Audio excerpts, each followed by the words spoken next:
I was kneeling in my garden, hands deep in the soil, tending to my zucchini plants, when a sharp voice cut through the morning air. "You can't grow that here!"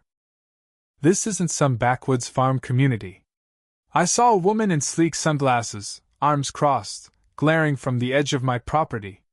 This was my first encounter with Margaret Hensley, and it was only the beginning. "I can, actually," I said, brushing dirt off my hands. "This land's been a farm for over 50 years.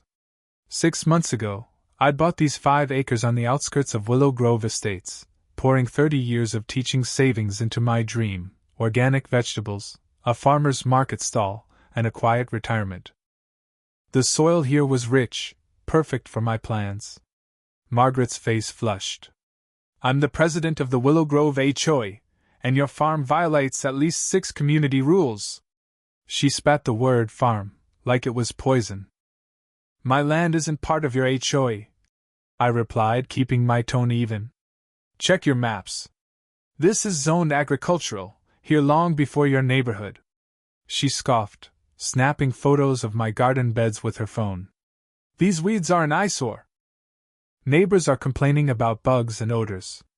This tanks our property values." I stood tall. "These aren't weeds, they're organic crops worth thousands. And there's no smell. I don't even have livestock." Her eyes narrowed.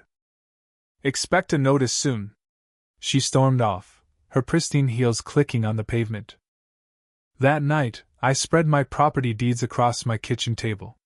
The documents were clear. My 5 acres were outside HOA boundaries, zoned for agriculture. I photographed every page, just in case.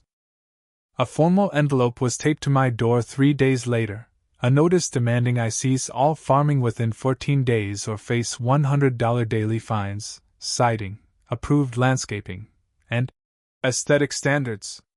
I called the county records office. "Your land is agricultural," the clerk confirmed. "The HOA has no jurisdiction." I requested certified copies and sent a polite but firm letter to the HOA with my zoning proof, hand-delivering it myself. A week passed without a reply. While harvesting carrots, my neighbor Tom stopped by. "Heard about you at the HOA meeting," he said, leaning on my fence. "Margaret's out for blood, calling your place a blight farm. Says they'll stop you before others copy you." I handed him a carrot. "Did they mention my letter?" He shook his head. "Margaret acted like it never existed." Uneasy, I installed 4 security cameras around my property. Costly, but necessary. 2 days later, my cameras caught 3 HOA members in matching polos trespassing while I was at the market, taking photos and yanking up my bee tops, leaving crops exposed to the sun.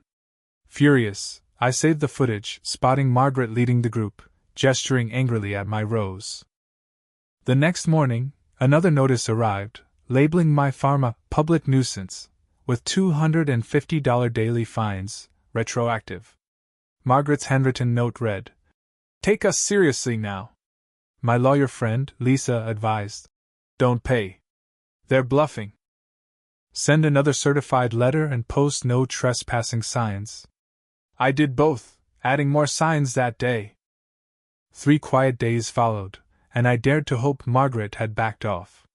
Then, at dawn, I heard machinery. Rushing outside in my pajamas, I found a landscaping truck and 2 workers nearing my tomato beds with weed trimmers. "Stop!" I yelled. "This is private property."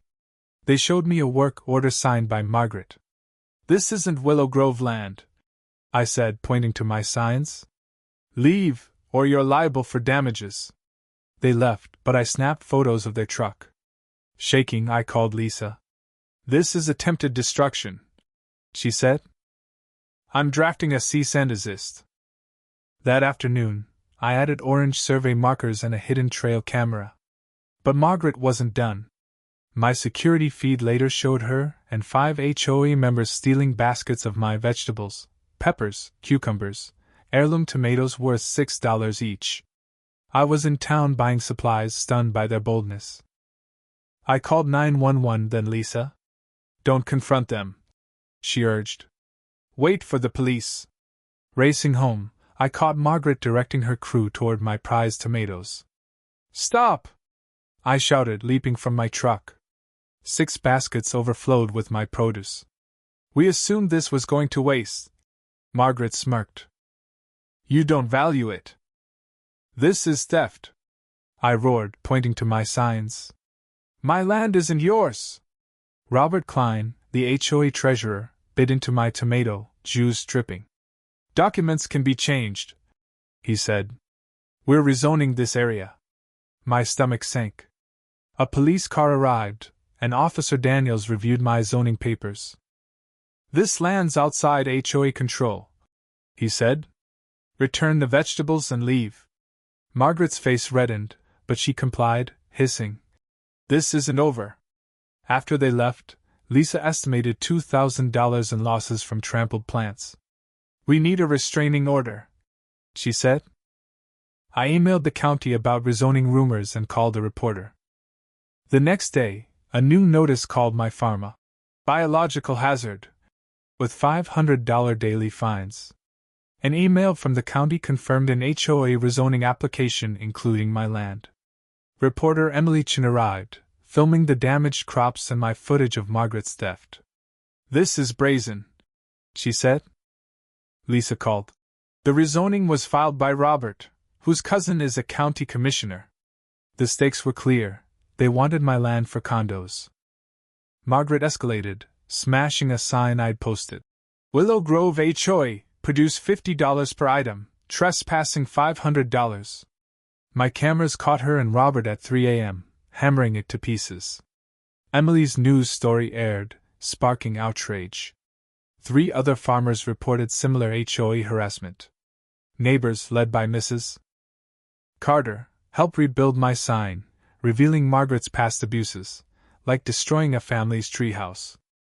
In court, Lisa presented our evidence: videos, zoning maps, and testimony from a former HOA secretary exposing Margaret's plan to force me out for Robert's condo deal. The judge was livid. "This is criminal," she said, ruling for me $443,500 in damages, a permanent injunction, and a referral for criminal charges against Margaret and Robert. The courtroom buzzed. Outside, reporters swarmed. "This was about saving my farm," I told them.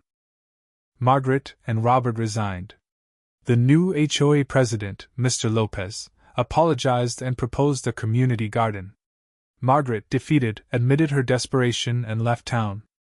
My farm thrived, with neighbors joining Saturday gardening lessons. A new HOA bylaw protected my land forever.